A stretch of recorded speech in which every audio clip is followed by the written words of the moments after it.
Busquemos en nuestras Biblias Hechos capítulo 3. Voy a leer comenzando en el versículo 1. Y dice la palabra del Señor: Y cierto día Pedro y Juan subían al templo a la hora novena de la oración. Y había un hombre cojo desde su nacimiento, que llevaban y ponían diariamente a la puerta del templo llamada la Hermosa, para que pidiera limosna a los que entraban al templo. Viendo a Pedro y a Juan que iban a entrar al templo, les pedía limosna. Entonces Pedro, junto con Juan, fijando su vista en él, le dijo: Míranos. Y él los miró atentamente, esperando recibir algo de ellos.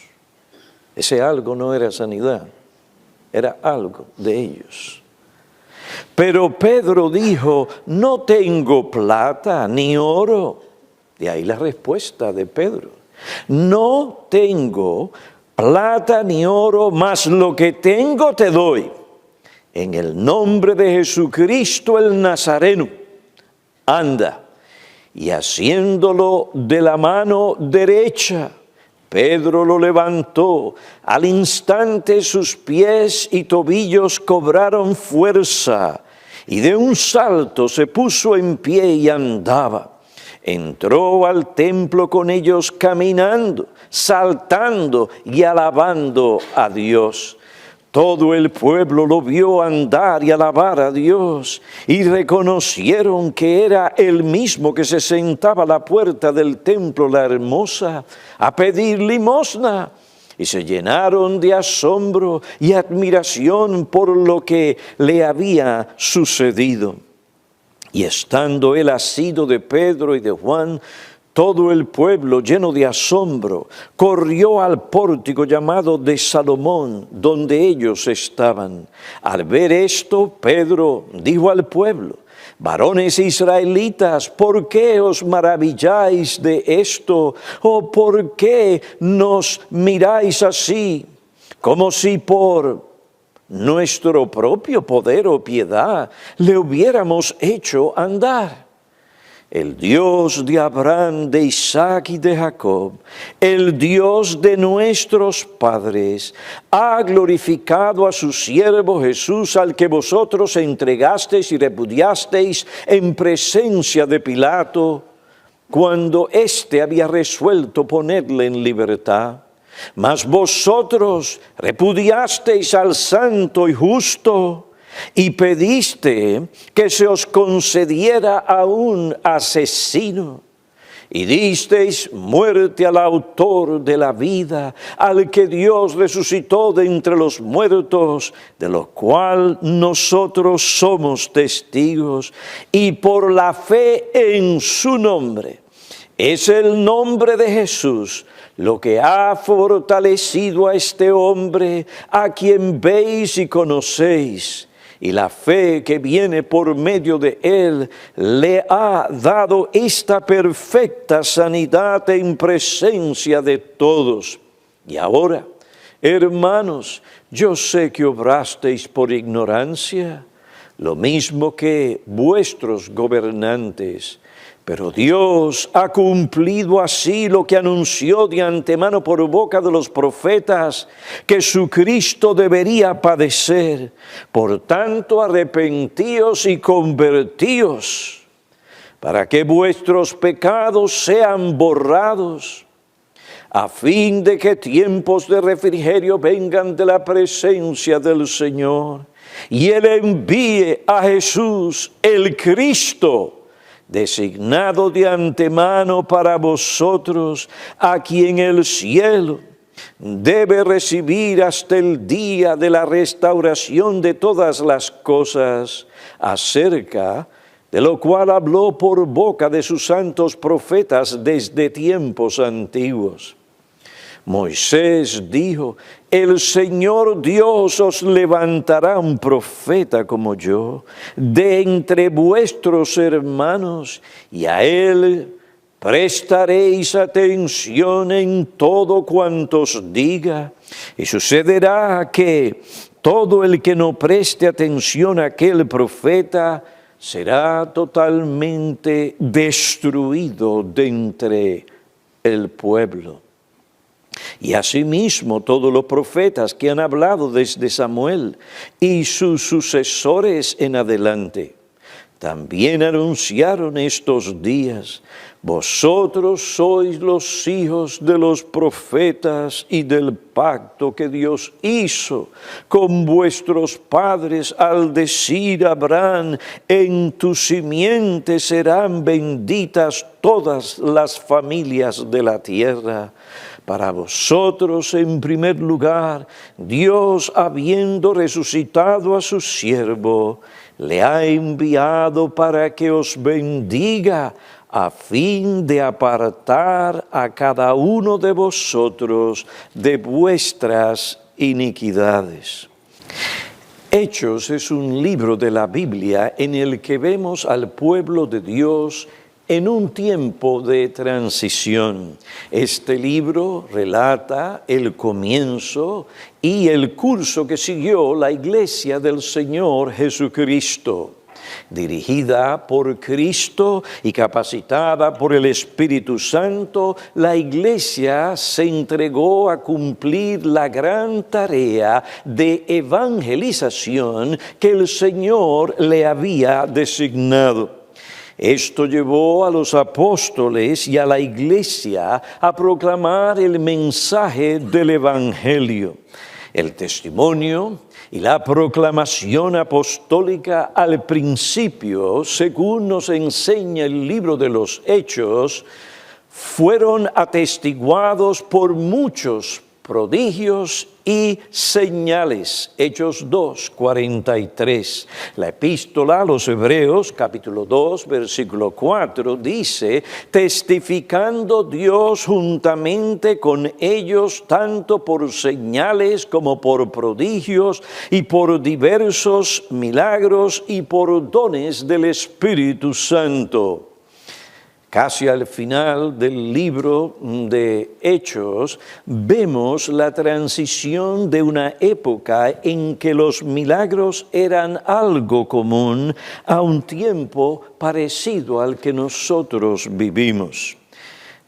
Y esto es así porque el mensaje apostólico sobre el cual está fundada la Iglesia, siendo Cristo el fundamento, la piedra angular, este ha sido atestiguado y es lo único que el hombre necesita para poder conocer la voluntad de Dios y ser aceptado por Dios por medio de Cristo.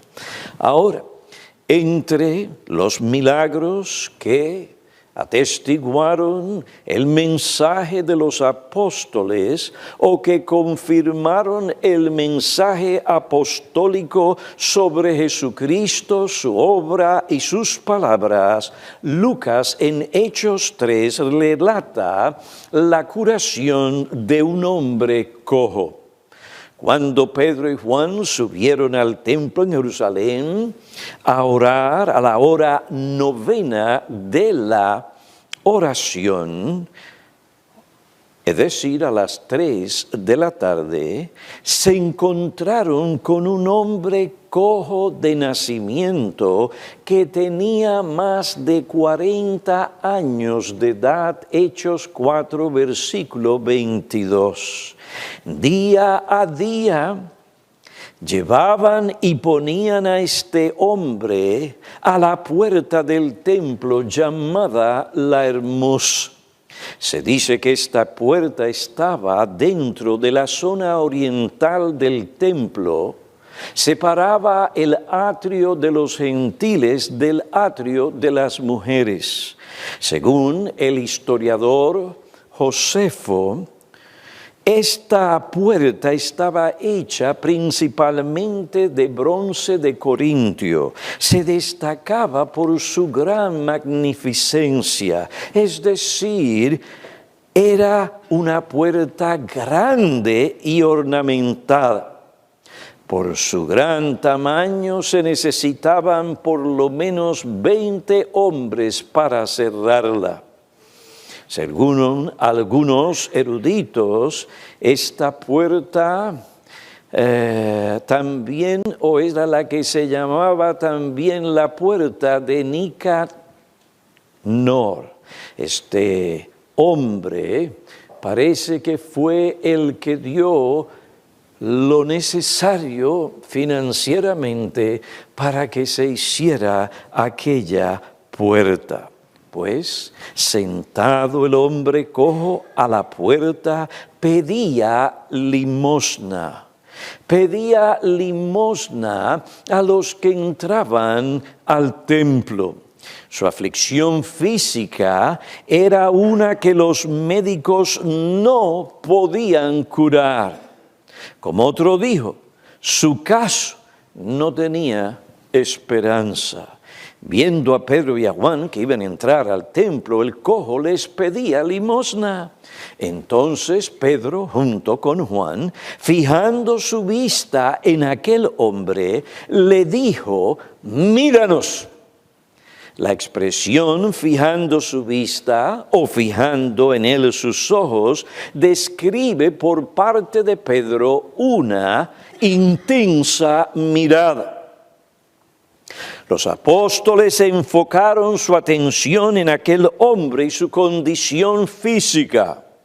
Le miraron con el fin de lograr su restauración física y espiritual. Pedro le dijo al cojo, míranos. Los dos apóstoles no querían hacer un milagro de sanidad sin que el afectado se diera cuenta de su origen. El hombre les miró atentamente o les miraba atentamente, esperando recibir algo de ellos. Pedro le dijo, no tengo plata ni oro, es decir, no podemos ayudarte monetariamente, mas lo que tengo te doy en el nombre de Jesucristo el Nazareno. Anda.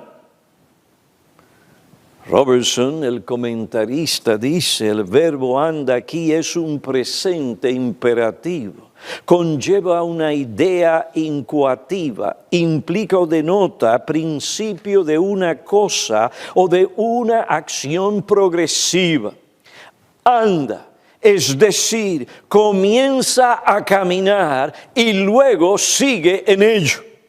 El cojo no se mueve, porque sabe que no puede andar. Por lo tanto, Pedro, tomándole por la mano derecha, lo levantó. Al instante, los pies y tobillos del cojo cobraron fuerza, se afirmaron. Pedro lo levantó para que el hombre probara a andar. El hombre, tan contento, alegre, feliz, el hombre saltó y continuó saltando. El verbo saltó en el griego es un participio presente, indica que el hombre saltó y siguió saltando repetidas veces. ¿Ustedes ven por qué nosotros tratamos de entender los verbos en su idioma original? Porque muchas veces nos aclaran más la idea o lo que se está diciendo. Saltó, saltando repetidas veces. Y estando de pie andaba. El que había sido sanado entró al templo con Pedro y Juan, caminando, saltando y alabando a Dios. El milagro trajo gran gozo y alegría a este hombre. Tan profundo era su gozo y agradecimiento que prorrumpió en alabanza, alabó y adoró a Dios. Este milagro fue un testimonio para el pueblo. Cuando el pueblo vio la restauración física de este hombre, se llenaron de asombro y admiración por lo que había sucedido. El pueblo reconoció la sanidad milagrosa de este hombre. Durante muchos años el pueblo vio a este hombre como sentado en la puerta del templo, la hermosa. Conocían bien su condición. Por lo tanto, la sanidad milagrosa de este hombre era innegable. Es decir, esto no era un truco. Un milagro había ocurrido. Aún las autoridades religiosas reconocieron que no podían negar lo que había sucedido. Ellos dijeron, un milagro notable ha sido realizado por medio de los apóstoles, milagro que es evidente a todos los que viven en Jerusalén y no podemos negarlos. Hechos capítulo 4, versículo 16. En otras palabras, no se trata de un engaño. El hombre cojo no era un impostor, alguien que pretendía estar cojo, o alguien que pensaba que estaba cojo, pero realmente no lo estaba por algún problema psicológico, pensaba que lo estaba, pero no. No. Los apóstoles no colocaron a aquel hombre en aquel lugar. No hubo un acuerdo, colusión, palabra muy famosa en nuestros días, o confabulación entre ellos para engañar o sacar provecho. El mismo hombre estaba convencido de aquel milagro. Él no podía negar los hechos ni su cojera antes del milagro. La gente estaba tan bien convencida de lo que había ocurrido. Había ocurrido un milagro, porque ellos mismos vieron su efecto y conocían bien la condición física de aquel hombre. No había posibilidad para engañar a la gente. Aún los enemigos de Jesús y de los apóstoles que se pusieron de acuerdo para matar a Jesús reconocieron que un milagro había ocurrido.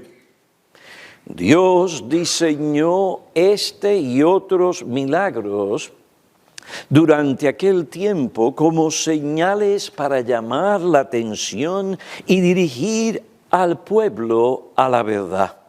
Verdad que imparte la sabiduría que conduce a la salvación mediante la fe en el Señor Jesucristo. Pedro se aprovechó de la oportunidad que la providencia le dio para proclamar el Evangelio. Hechos capítulo 3, versículo 12 al 26, presenta el segundo sermón de Pedro que aparece en este libro. Pedro predicó este sermón en el pórtico de Salomón, en el templo, donde él, Juan y el que había sido sanado estaban después de la sanidad. Allí se congregó, el pueblo corrió y se congregó. Lleno de asombro estaba el pueblo. Este sermón de Pedro es cristocéntrico. Dirige la atención del pueblo a Jesucristo, el Salvador. Un comentarista de la Biblia pone las cosas en la perspectiva correcta. Él escribe, igual que hizo por el primer sermón de Pedro, el Espíritu Santo proporcionó una dramática introducción para el segundo. La curación que Pedro y Juan hicieron a un lisiado de nacimiento atrajo a muchos. El hombre apareció con los apóstoles en el pórtico de Salomón como ilustración viva de que el poder de Dios reposaba sobre los apóstoles. Antes de lanzarse al tema, Pedro hizo dos preguntas. Al hacerlo, aclaró cualquier confusión que la multitud pudiera haber tenido sobre la fuente o el origen de la curación. Inicia esas preguntas dirigiéndose al gentío como varones israelitas.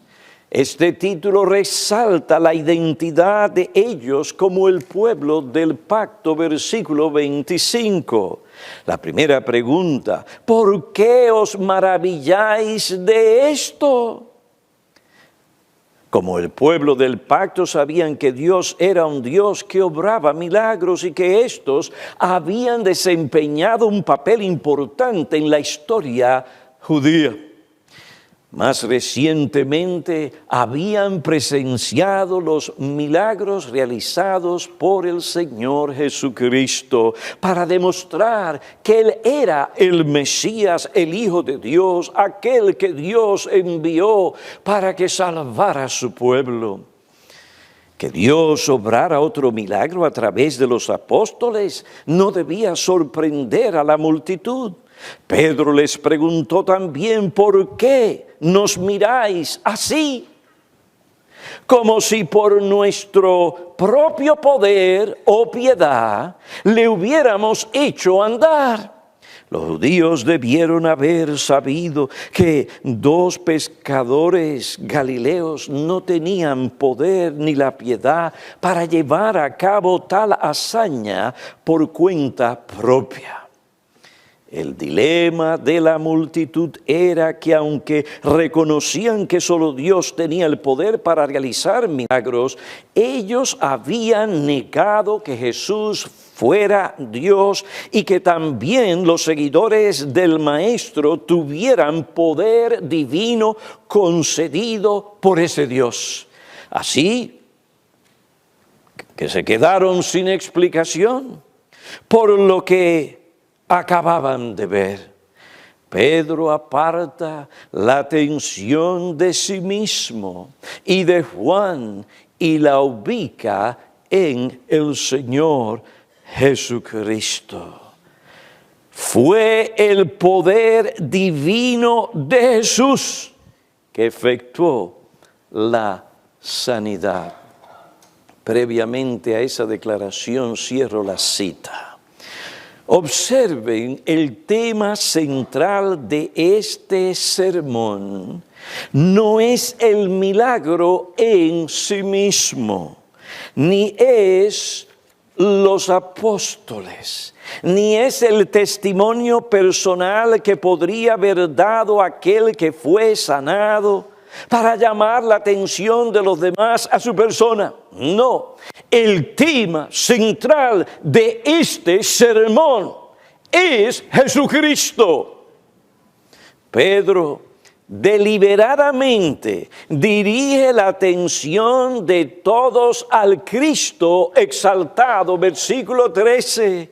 El Dios de Abraham, de Isaac y de Jacob, es decir, el Dios que se reveló a nuestros padres como el único y verdadero Dios que creó los cielos y la tierra, que apareció a Abraham y le hizo una promesa de que en su simiente serían benditas todas las naciones. El Dios del pacto, Él ha glorificado ¿a quién? No a los apóstoles ni a ese individuo que había sido curado, sino a su siervo, Jesús. Sí, aquel que ustedes despreciaron, entregaron, repudiaron y mataron. A ese, a Él, Dios le ha glorificado. Y esa glorificación comenzó a levantarle de entre los muertos, a ascenderlo, sí, a la diestra del Padre en las alturas, es decir, a ese lugar de honor. Ustedes, israelitas, crucificaron a Jesús, pero Dios lo resucitó de entre los muertos y nosotros somos testigos de ello. Ahora Dios le ha glorificado. Él vive, Él vive, Él vive, vive a la diestra del Padre. Él es el que realizó por su poder y autoridad como el Dios hombre este milagro. Pedro dirige la atención de sus oyentes a Jesús en su sermón. Esa es la primera parte de este segundo sermón, así como aparece en el libro de los Hechos. Yo no estoy listo para decir como un comentarista, aquí está el primero y aquí está el segundo, como si no hubieran habido otros, pero por lo menos este es el segundo que aparece en el libro de los Hechos. Y en él, la primera parte de ese sermón es que Pedro dirige deliberadamente la atención de sus oyentes a Jesús. La quita del individuo, la quita del milagro, sin socavar estas cosas que dieron esa plataforma para que él pudiera predicar a la multitud, pero Pedro dirige la atención de sus oyentes a Jesús. ¿Y cómo lo hace? Él dirige a los oyentes a Jesús, al honrar a Jesús, al describir a Jesús en este mensaje, al mostrar la necesidad que los hombres tienen de Jesús. ¿Cómo honró Pedro a Jesús? ¿O cómo honra Pedro a Jesús en este sermón? Este mensaje honra a Jesús porque reconoce que fue su poder divino el que obró este milagro. Pedro no trató de llamar la atención a él y lo que Dios hizo a través de él. Sí, Jesús a través de Pedro hizo ese milagro. Sí, ciertamente la fe de estos hombres, de los apóstoles, era una fe que estaba activa, confiaron en el poder, la autoridad, y Jesús se manifestó, honró esa fe. Ellos reconocieron que era el poder divino el que había obrado este milagro y había que decir tal cosa a la multitud. Según el testimonio de Pedro, fue el nombre de Jesús, es decir, la autoridad y el poder de Jesús, lo que había fortalecido a este hombre, como él dice, a quien veis y conocéis, versículo 16. La fe que viene por medio de él, Jesús es el que da fe. Le ha dado esta perfecta sanidad en presencia de todos. Otra forma de decir esto aparece en el versículo 6, donde dice, en el nombre de Jesús, en el nombre, por la autoridad, el poder, lo que Jesús es. Jesús el Nazareno, el que vivió en esta tierra, que tomó una naturaleza humana, totalmente hombre, sin dejar de ser lo que siempre había sido y será Dios. El nombre o el poder de Jesús el Nazareno fue lo que sanó a este hombre. Ni Pedro ni Juan tenían en sí mismos el poder para sanar. Ellos eran meros instrumentos mediante los cuales Jesucristo sanó.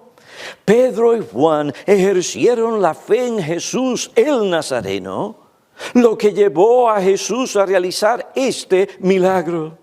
Lo que significa que Pedro no predicó a un Jesús imaginario, sino que predicó sobre un hombre real, que vivió en Nazaret, que anduvo haciendo el bien y milagros en Judea y Galilea. Esto no es un mundo virtual. donde aparecen diferentes imágenes. Usted se pone un artefacto en la cabeza y usted ve a esta gente.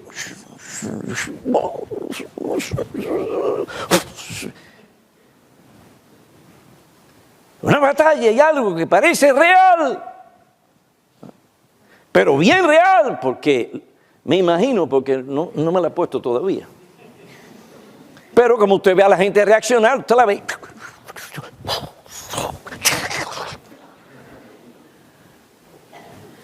Parece algo real. Pues sí, no hay que ir tan lejos. Vaya usted al Museo de la Biblia y lo colocan en unas diferentes cosas y usted lo mueven aquí, mueven allá. Son las cámaras y usted se siente que usted se va a estrellar en contra de los edificios. Usted hace, ¡ah! Pero todo eso es imaginario. Cuando hablamos del Evangelio, no hablamos, o de Jesús, no hablamos de un personaje imaginario, sino real. Vivió, viajó, hizo milagros. Este es Jesús el mismo que murió por el pecado y que resucitó de entre los muertos. De manera que, jóvenes queridos, nosotros no le estamos creando un mundo virtual que no existe. Hay que salir de eso a la realidad. Pedro predicó a un Cristo real, un hombre real, vivo. Él es el que Dios envió. Pedro dirigió la atención no a una imagen o cosa imaginaria, sino de que él dirigió a los oyentes a Jesús. No solo al honrar a Jesús, fue Él, no nosotros. La gloria es para Él, no nosotros. El poder está en Él, no en nosotros. Pedro no solo honró a Jesús de esa manera, sino también al describir al Hijo de Dios, el Salvador, el Cristo. Mediante 5 títulos, Pedro describe a Jesucristo. En el versículo 3 él dice, el Dios de nuestros padres ha glorificado a su siervo. ¿Quién? A su siervo, Jesús. El término siervo se usa para designar al Mesías en el Antiguo Testamento. Isaías capítulo 49, versículos 5 al 7, al capítulo 52, versículo 13, Isaías capítulo 49, versículos 5 y 7, y el capítulo 52, versículo 13, al capítulo 53, 12. Allí se habla del siervo del Señor. Isaías 42, 1 dice, aquí mi siervo, a quien yo sostengo, mi escogido, en quien mi alma se complace. ¿Acaso no dijo la voz del cielo, he aquí mi hijo amado, en quien tengo complacencia? He puesto mi espíritu sobre él, él traerá justicia a las naciones, él es el que trae justicia a las naciones. Isaías 49, 13, aquí mi siervo prosperará, será exaltado, levantado y en gran manera exaltado. Lo que sigue en este pasaje y en el próximo capítulo se refiere al siervo sufriente, al siervo sufriente de el Señor. Describe al Mesías que moriría para salvar al pueblo de Dios, versículo 10 del capítulo 53 de Isaías. Observen, miren, abren sus Biblias. Dice en Isaías 53, versículo 10, eso es una profecía concerniente o que tiene que ver con el Señor Jesucristo. Fíjense, jóvenes niños, fíjense, muchos años antes de que el Señor viniera a esta tierra, ya esto había sido profetizado. ¿A qué se debe esto? A que el Dios que hizo los cielos y la tierra conoce todas las cosas, y conoce todas las cosas porque Él ha decretado todas las cosas según el designio de su voluntad, y en todo esto Él no es autor de pecado. Dice en Isaías: pero quiso el Señor Jehová quebrantarle, a quien a su siervo sometiéndole a padecimiento. Cuando él se entrega a sí mismo como ofrenda de expiación, verá su descendencia, prolongará sus días, y la voluntad del Señor en su mano prosperará.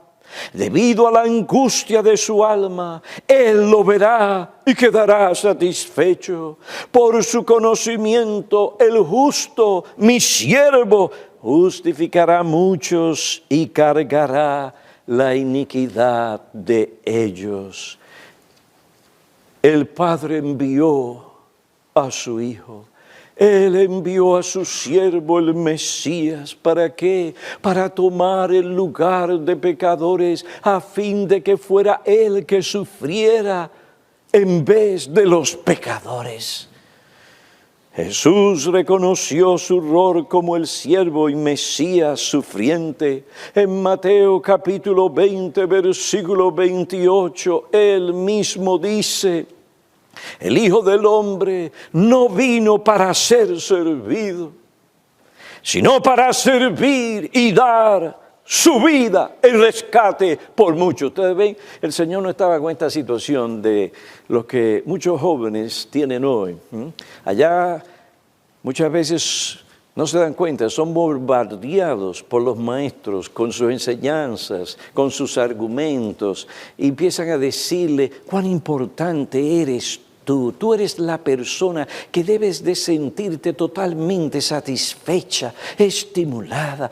Tú tienes que pensar en tu carrera, tú tienes que pensar en llegar a ser alguien. Oh, hermanos, la Biblia dice que tenemos que ser ciudadanos responsables de este mundo, eso es verdad. Sí, pero no según la mentalidad y la perspectiva del mundo, la cual pone en la persona que lo más importante es ella, es su logro. Es llegar a ser alguien, y ese llegar a ser alguien significa que logré una buena educación, unos buenos títulos, y que estoy en alguna buena empresa, que soy alguien, y que cuando me miran, soy alguien. Y eso de una manera u otra le va lavando el cerebro a los muchachos, de tal manera que no tienen corazón de siervo. He aquí el que tenía todo, Dios hombre, y no estaba preocupado por ese asunto. Él no vino a que le sirvieran, Él vino a servir hasta qué punto, hasta el punto de dar su vida para rescatar y salvar a los pecadores.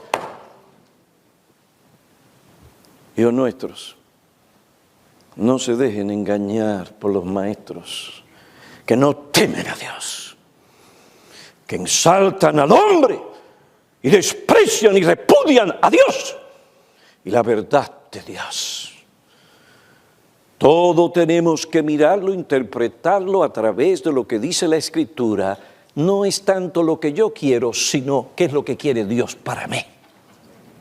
Y en eso que Él me permita lograr, sea el título que sea, porque aquí nadie está impidiendo a nadie lograr un título. No me malentiendan, ese no es el punto. Usted llegue hasta donde usted puede y Dios le permite, le dé la oportunidad sin pecar.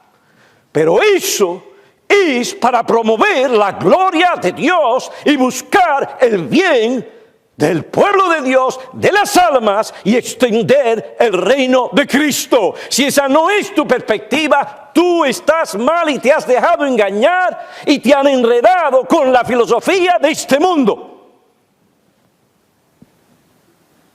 Con razón,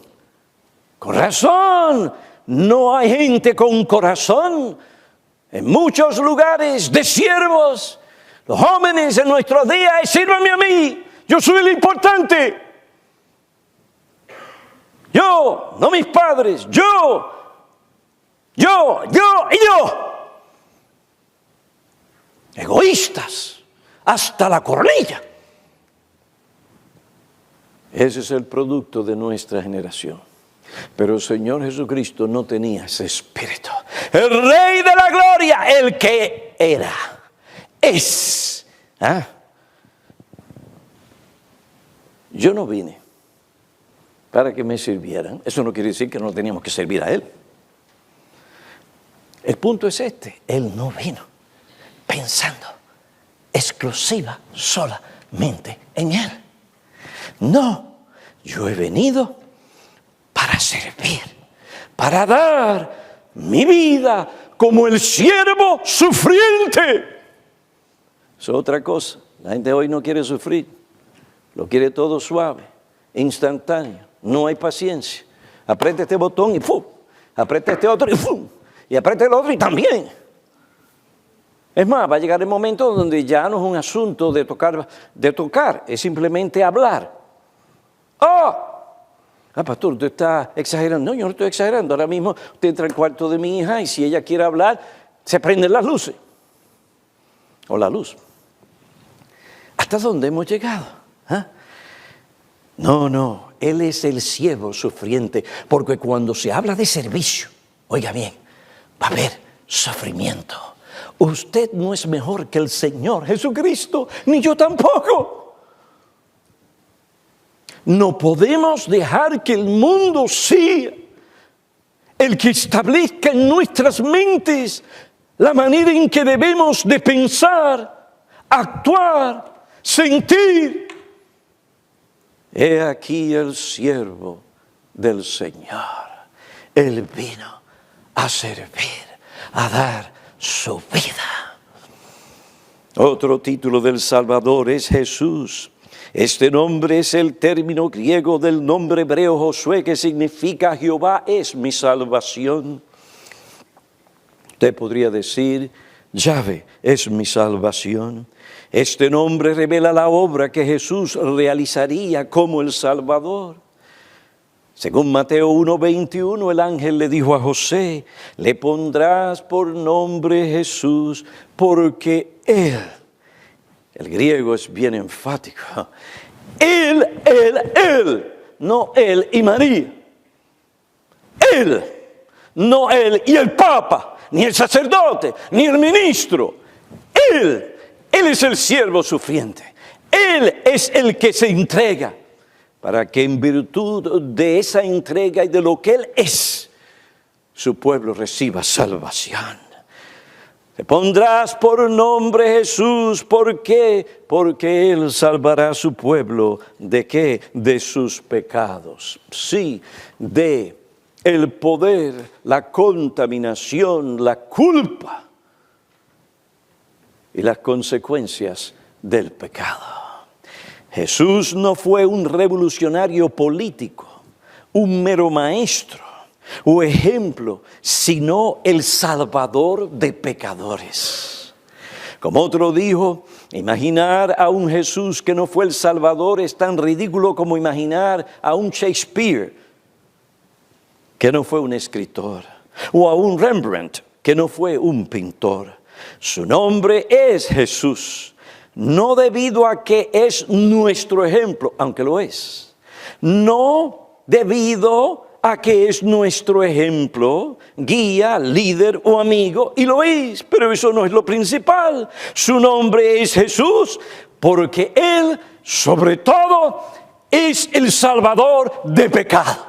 Y óigame, al ver la depravación, la degeneración, el pecado afuera y aún más viendo el pecado dentro, realmente cada uno de nosotros no tiene mayor necesidad que ser salvado del poder del pecado. No, pastor, para mí el poder alcanzar mi título. Sí, es verdad, yo quiero ayudarte a que tú alcances tu título. Y si tengo que orar para que tú lo alcances y ayudarte, estimularte, bien. Pero eso no es lo principal en la vida. Nunca permitas que una cosa así sea lo más importante para tu vida. Porque a final de cuentas, ¿quién te hizo? Dios. ¿Y para qué te hizo Dios? Para que vivas para Él. Es a Él a quien tienes que complacer. ¿Por qué? Porque ese aire que tú respiras, la capacidad para respirarlo, viene de quién, de ti, no, papá, de Dios. De Dios, no lo olvides. En el momento en que Dios quiera, no tiene ni que sonar los dedos. Y tú dejaste de respirar. Su nombre es Jesús.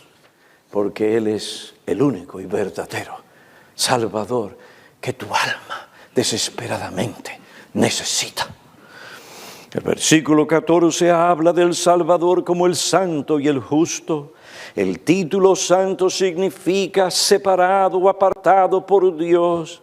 Jesús es santo no solo por su naturaleza, sino también porque Dios lo separó para que Él, como el Mesías, el Cristo, el ungido, cumpliera su voluntad.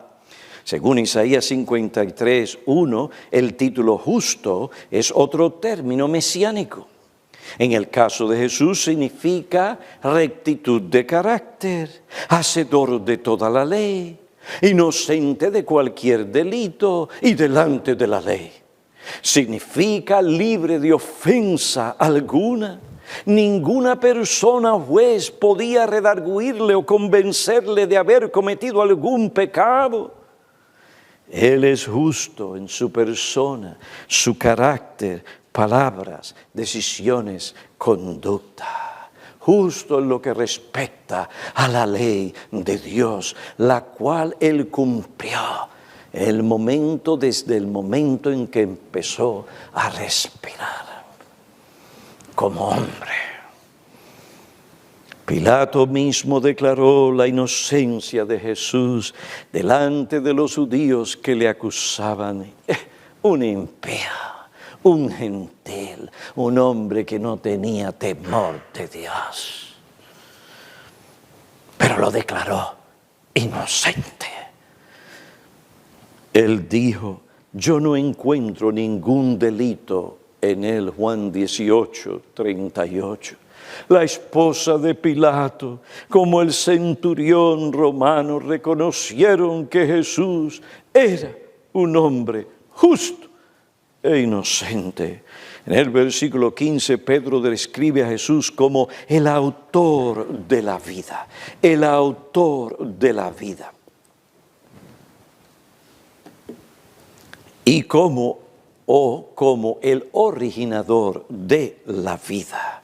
Esta declaración afirma la deidad de Jesús. ¿Por qué? Porque solo Dios es el originador de la vida. Salmo 36, versículo 9. Porque en ti está la fuente de vida. Por consiguiente, Jesús es Dios. Él mismo afirma que tiene vida inagotable en sí mismo y que Él da vida, Juan 5:26, 11:25. No solo Él es el originador de la vida en un sentido general, Él es el que tiene dominio sobre la vida de todo ser viviente. Aún más, Él también es el que tiene y da vida eterna. En su primera epístola, Juan, capítulo 5, versículo 11, declara, Dios nos ha dado vida eterna, y esta vida está en su Hijo. Jesús dijo a Marta, yo soy la resurrección y la vida. El que cree en mí, aunque esté muerto, vivirá. Y todo el que vive y cree en mí, no morirá jamás. Juan capítulo 11, versículos 25 y 26. Pedro identifica al Salvador no solo como siervo, Jesús, santo, justo, autor de la vida, sino también como el Cristo. Versículo 18, pero Dios ha cumplido así lo que anunció de antemano por boca de todos los profetas, que su Cristo debería padecer, su Cristo, su Mesías, el ungido. Aunque el pueblo repudió a aquel que Pilato declaró ser inocente y que había resuelto poner en libertad, aún así aquellos hombres le dieron muerte al autor de la vida. Ahora, esto no frustró lo que Dios haría por medio de su siervo Jesús. Dios anunció de antemano por medio de los profetas que su Cristo padecería. Sí, los sufrimientos del Mesías eran parte del plan redentor de Dios. Como otro dijo, el rechazo y la ejecución del Mesías no frustraron los planes de Dios. La crucifixión que le sucedería al verdadero Mesías no alteró por nada, para nada, el programa de Dios y tampoco descalificó a Jesús como el Mesías. Incluso el rechazo que la nación hiciera de él se había profetizado. Isaías 53, versículo 3. Dios usó las malas intenciones de los judíos o de los romanos para cumplir sus propósitos eternos, sus propios propósitos. Hechos 2:23 declara: a este, entregado por el plan predeterminado y el previo conocimiento de Dios, clavasteis en una cruz por manos de impíos y le matasteis. Pero Dios lo resucitó, poniendo fin a la agonía de la muerte, puesto que no era posible que el Cristo quedara bajo el dominio de la muerte. La primera parte de este sermón, Pedro dirigió la atención de los oyentes a Jesús, a Dios, a Jesús. Al honrar a Jesús, al describir a Jesús, en tercer lugar, al mostrar la necesidad que tienen los hombres de Jesús. ¿Cómo hizo Pedro tal cosa? Lo hizo al exponer el pecado de aquellos que habían crucificado al Señor de la gloria. Por tanto, Pedro en su mensaje condena a sus oyentes, les condena por haber repudiado, negado, ejecutado a Jesús. Lo que nos lleva a la segunda parte del sermón de Pedro. La primera parte, Pedro dirige a sus oyentes a Dios, sí, el Dios de nuestros padres, pero a Jesús como el Salvador, la figura central del Evangelio. La primera parte, Pedro dirige a sus oyentes a Jesús. La segunda parte de su sermón, Pedro señala el pecado de sus oyentes. Pedro señala el pecado de sus oyentes. Ellos entregaron, repudiaron y mataron a Jesús. Sus manos estaban llenas de sangre, así como las manos de aquellos que le clavaron en aquella cruz. Pidieron a un asesino que fuera puesto en libertad y que Jesús muriera en su lugar. ¿Hasta dónde llega el odio, la envidia de los hombres? Su odio y repudio hacia el Salvador, que les llevó finalmente a matarlo, se desprendió de la naturaleza corrupta o de su corazón pecaminoso Ese corazón pecaminoso, sí, del corazón pecaminoso. Este corazón malo se inclina y lleva al hombre a repudiar a Dios y a hacer el mal. Observen algo muy importante en el sermón.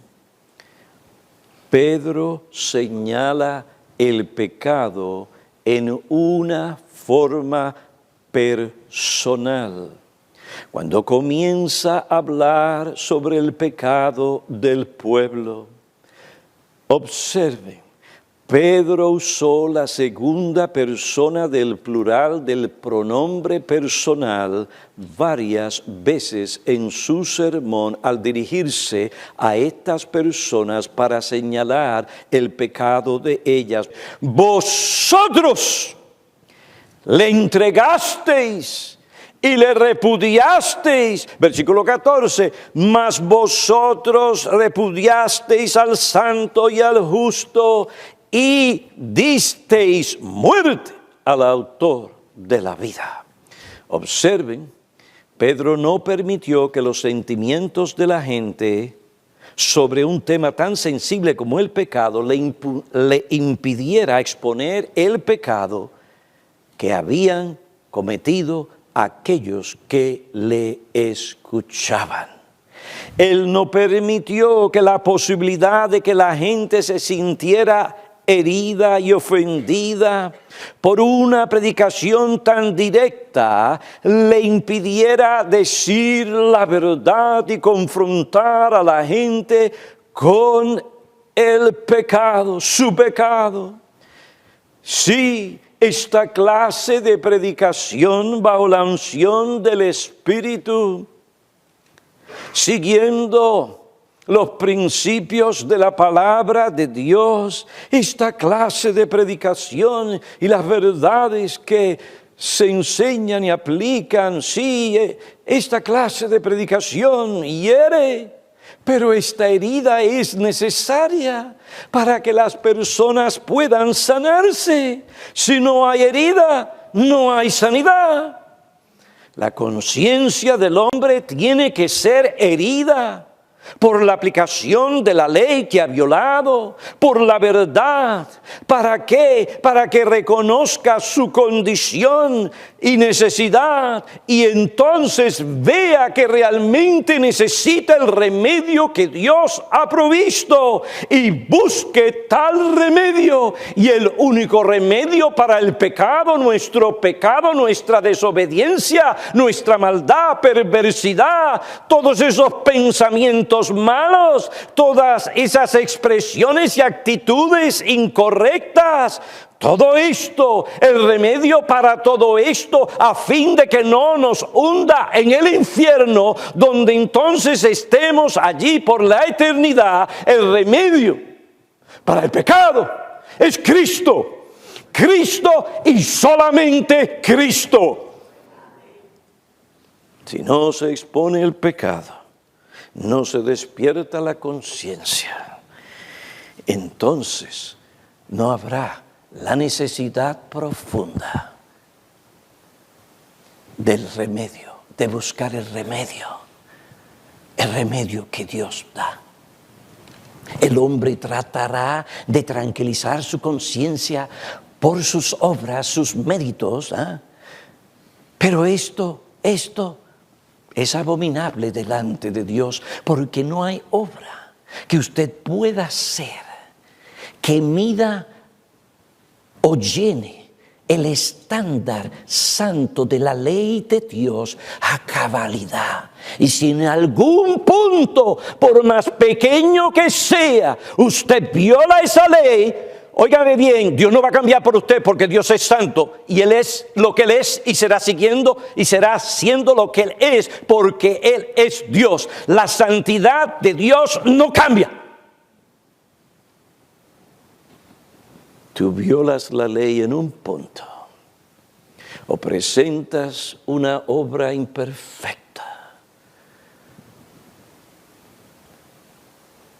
Tú no llenas las demandas de la ley de Dios.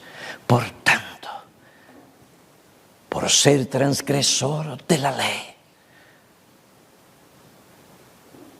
mereces la condenación y la justa ira de Dios.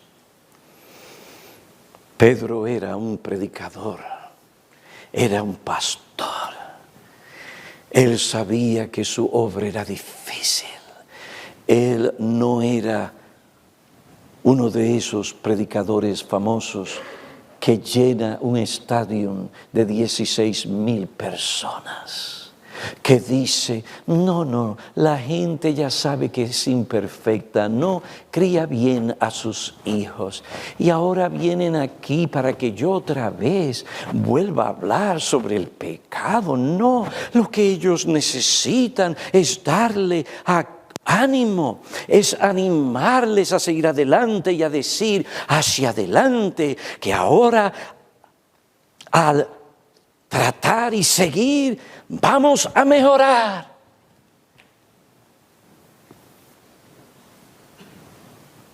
Pero de herir la conciencia, no. ¿Cómo han de arrepentirse si su conciencia no es herida? Si no está convencida de que realmente ha pecado contra Dios.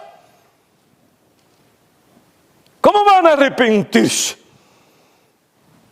si no hay convicción de pecado? ¿Cómo van a mejorar la situación en su hogar, en su trabajo, si no reconocen el mal por lo que es? Y lo confiesan, y se arrepienten, reciben perdón, tienen una buena conciencia. Y ahora tienen la guía y la sabiduría del Altísimo para tratar el pecado como deben de tratarlo y conducirse como deben conducirse. No, Pedro era un predicador. Su propósito al describir al Mesías y dar todos los datos que tenía que dar no era para simplemente llenar a la persona de buena información para que pueda salir diciendo, úcheme, yo no había visto eso. ¡Wow! ¡Qué pensamiento! ¡Qué capacidad para profundizar! ¡Wow! Y abrir el texto.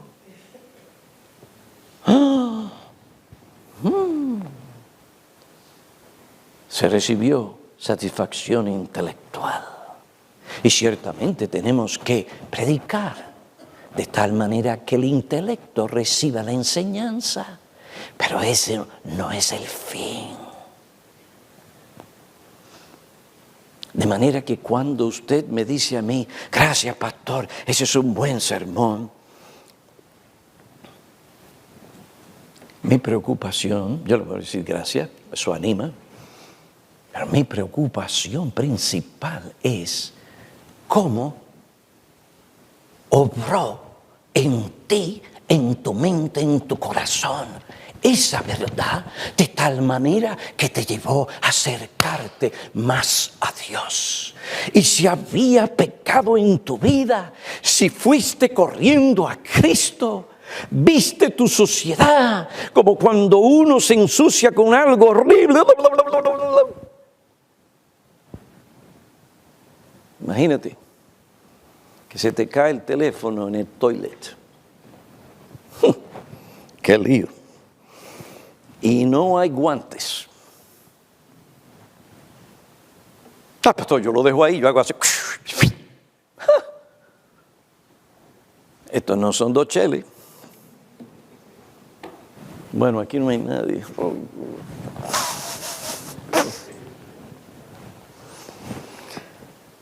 Cuando, dámelo, dame jabón, dame esto, dame lo otro. Si al predicar tú has sido confrontado con tu pecado y te ves socio, moral y espiritualmente delante de Dios, y ves que tus obras no pueden limpiarte porque tu conciencia sigue hablándote. Y corres a Cristo, recibes su perdón, confiesas tu pecado, recibes su perdón y ves su hermosura, su suficiencia, ves cuán importante es Él y cuán precioso es Él. Eso es lo que nosotros los pastores buscamos en la predicación. Y sales de aquí contento, sí, con una conciencia limpia en la sangre que vertió el Señor Jesucristo, la virtud de su sangre. Y con ese deseo en tu corazón, Señor, capacítame para yo poder cumplir tu voluntad.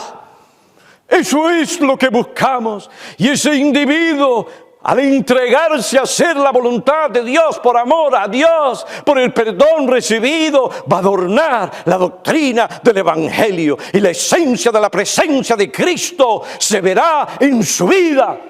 Su vida será un testimonio del poder de Cristo a través de su palabra y de su Evangelio. Eso es lo que buscamos. Cualquier otra cosa se queda corta. Eso es lo que tú vienes a buscar aquí. Conocimiento que te lleve a apreciar más a Dios, a apreciar más a Cristo, a una religión experimental.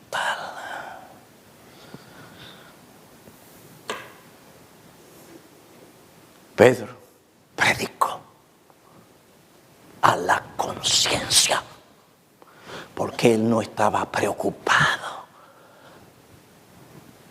por si era o no era popular, o si iba o no a perder su influencia. Porque no se trata de mí, no se trata de él. Se trata de Cristo, que Él sea glorificado en la vida de aquellos que oyen su palabra.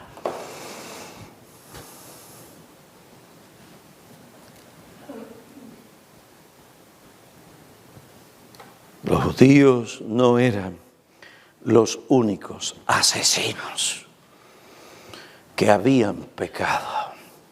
Los romanos también eran culpables de la injusticia cometida. ¿Contra quién? Piénsalo. El siervo sufriente, el Salvador Jesús, el santo, el justo, el autor de la vida. ¿Ve qué grande es este crimen y pecado? Pero los judíos y los romanos no son los únicos culpables. Aunque nosotros no estábamos allí, de una forma también, de una forma u otra, también nosotros somos culpables de la crucifixión de Jesús. Somos culpables porque fueron nuestros pecados lo que los que llevaron a Jesús a ese sufrimiento, a esa cruz. Y una vez en esa cruz a decir, Dios mío, ¿por qué me has desamparado? ¿Acaso no es la soledad absoluta? Si una persona está en su sentido común, una de las cosas más horribles, y especialmente que uno no pueda mirar al cielo sabiendo que Dios está sino al contrario, en contra de. Mire lo peor que nos puede pasar a nosotros. Es tal cosa. Y eso, en una forma indescriptible,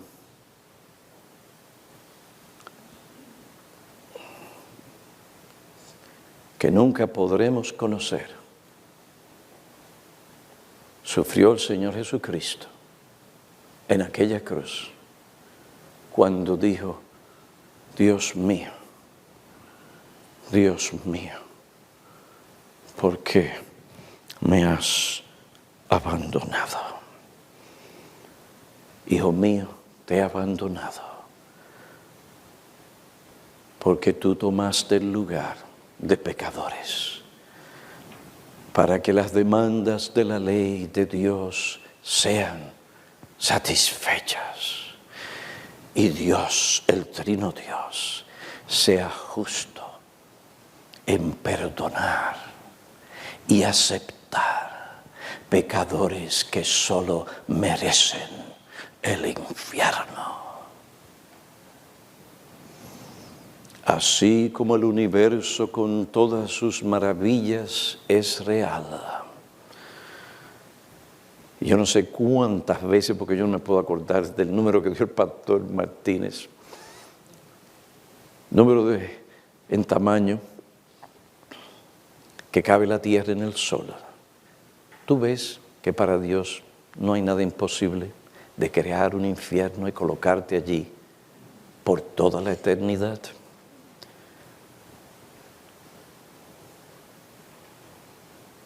Mi amigo, el infierno es real.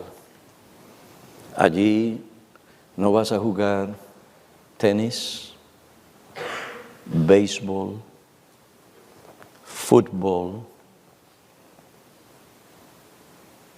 baloncesto, básquetbol, fútbol,